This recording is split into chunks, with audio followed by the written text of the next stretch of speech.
Was there any doubt in your mind as you worked over Jules Schirmer's body in this room that she was murdered? That category was always in my mind. Homicide was always in my mind. And what pattern did you notice on Mrs. Schirmer that day?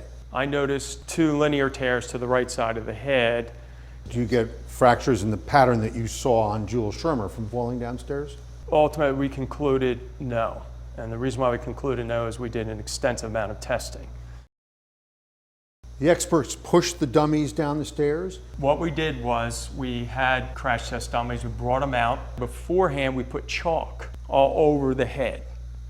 And the chalk is there to help us analyze where the head strikes occur. How did the injuries that the crash test dummies suffer differ from the injuries that you found on Jules Schirmer's body?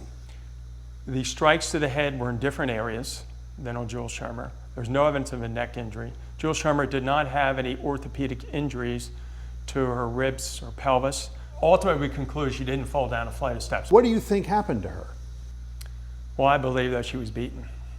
And it's my conclusion she was beaten with an object. Can you say what kind of object? I believe it was a long cylindrical object, such as a pipe or maybe a crowbar or something along those lines. Let's talk about Betty. Sure. How did you hear that Betty Schirmer had died? Well, I was contacted by the district attorney in Monroe County, Mike Mancuso. So he told you about the circumstances of Betty Schirmer's death? Yes, he did. And what was your thought? Obviously, my most obvious thought was she had died of traumatic brain injury and it was a homicide. And how could we ultimately figure this out? Well, we did have some photographs, but we did not have an autopsy. Unfortunately, the body had been cremated. What we did was we got the CAT scans that she had had done on her head at the 2 hospitals.